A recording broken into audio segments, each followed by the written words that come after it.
Alessandra. Hi, Camille.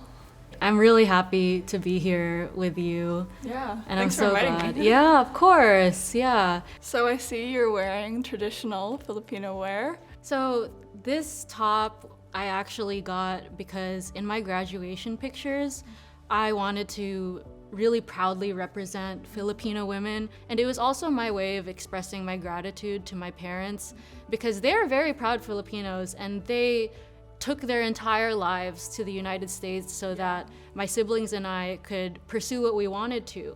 And I wanted to show them, your Filipina daughter is doing what she loves, has graduated and is doing what she loves because of you. I love your necklace too, though. That's traditional Filipino as well, right? So I didn't actually know about this until recently. My grandma, my Lola, came from a tribe they called the Mandayas. So apparently my great-grandmother was one of the, like, you'd call it a princess, but it's not technically a princess. And so recently my Lola gave this to me, and it's one of the traditional necklaces that they'd wear in the tribe. Well, I'm really glad that you're representing Filipinas, I'm glad. especially strong Filipino women like Princess of the Tribe. That is so cool. Yeah.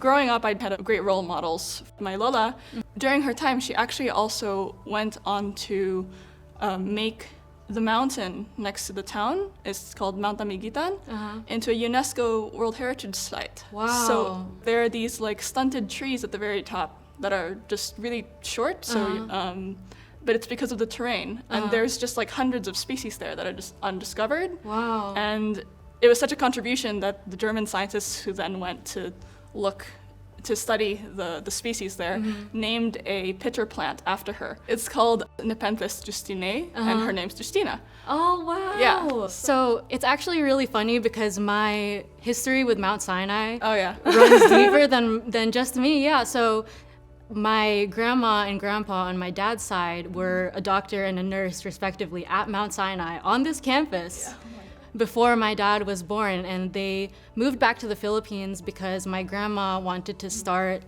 a nursing school in the Philippines. So she became the dean of what is now the biggest nursing school in Mindanao. Oh, that's incredible. She is a really big inspiration for me, and their motto is man for others. And my dad always instilled that in me from a very young age.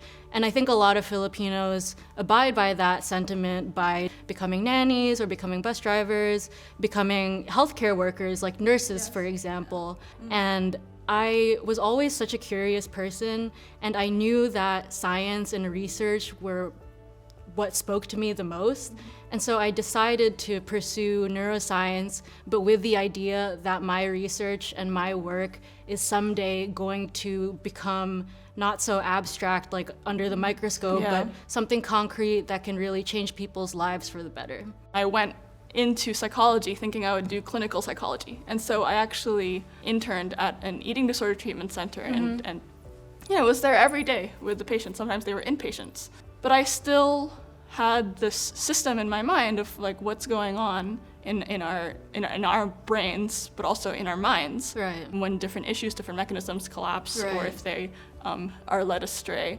And so that system helped me along the path towards like a more cognitive approach to neuroscience rather than a direct clinical approach. So I totally resonate with wanting to understand something more so than be in it, working with it, you know? Right, yeah. I would love to see more Filipinos, more Filipinas be in these spaces. Don't feel limited by stereotypes. Like there are a lot of stereotypes, even within the Filipino community, but follow your heart, and if knowledge is something that you want to pursue, there are so many different avenues. And bring yourself to the work. Right, exactly.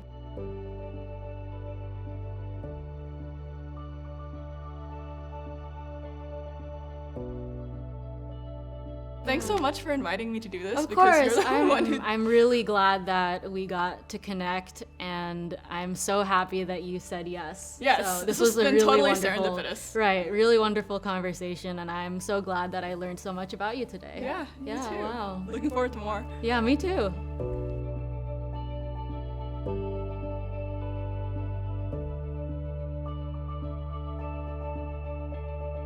you.